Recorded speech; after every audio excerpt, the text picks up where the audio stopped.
a quelque chose qui me fait immanquablement relancer une partie de Final Fantasy, c'est la musique. Quand une musique me revient en tête pendant plusieurs jours, je ne peux m'empêcher de songer au pour et au contre de me remettre les sens dans une histoire sur une centaine d'heures. Parce qu'une fois la première sauvegarde effectuée, il m'est difficile de m'arrêter sans voir la cinématique de fin.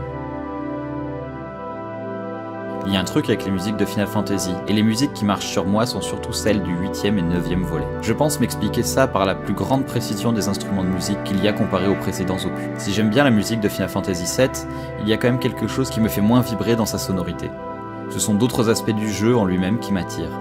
Pareil pour Final Fantasy X, même si certains morceaux m'obsèdent totalement comme le thème de Besaid ou le saxophone de Wandering.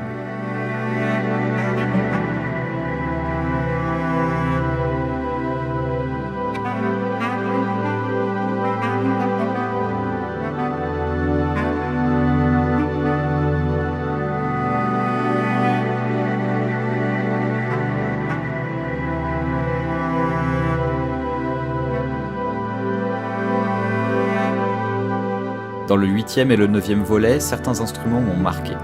Les guitares et les clarinettes de Final Fantasy VIII sont brillantes, les pianos acoustiques, électriques et les flûtes de Final Fantasy IX sont solennels. D'ailleurs, c'est bien dans le 9 que je retrouve la plus grande diversité musicale et sonore. On est baladé de l'accompagnement orchestral dramatique d'une scène de théâtre, puis accompagné par un ensemble de flûtes lofi ambivalentes sur l'espoir des protagonistes, du blues jazzy mystérieux avec des claquettes, des envolées orchestrales épiques, puis rythmées par des pianos aux sonorités médiévales, aventure qui explose dans du power metal grandiloquent. Final Fantasy IX, à bien des égards comparé aux autres opus Final Fantasy, évolue dans une trame narrative permettant toute possibilité musicale, le jeu s'appropriant le médiéval heroic fantasy, la comédie dramatique, la science-fiction, le pré-apocalyptique, le grotesque du théâtre et des espaces hors des frontières logiques. Il en va alors de même pour la musique, autorisant des utilisations d'instruments hors du commun sur des structures de composition assez classiques. Puis, il y a un dernier truc qui me fait plus aimer la musique de Final Fantasy VIII et Final Fantasy IX. C'est l'emploi de la power ballade finale, cette chanson passionnée, chanson à cantatrice, marque de fabrique de Céline Dion et Lara Fabian.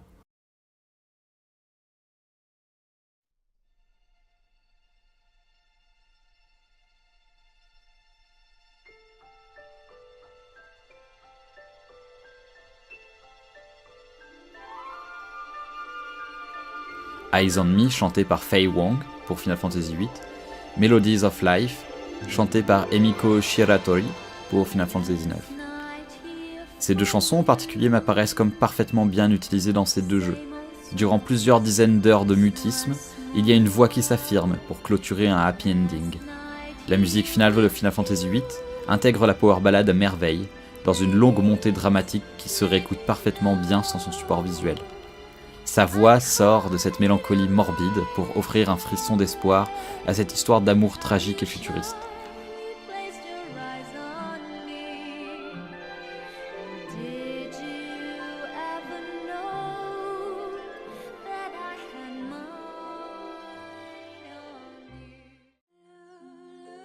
Et Melodies of Life, chanson suivant la recette de la power ballade à la quasi-perfection, il manquerait une modulation d'accords sur le dernier couplet, sonne en moi plus que les autres car tout Final Fantasy IX m'y a préparé. Son thème résonne dans à peu près tous les morceaux du jeu, notamment chanté par Daga au milieu du jeu, préparant à embrasser la voix d'Emiko Shiratori quand celle-ci s'affirme comme grand final.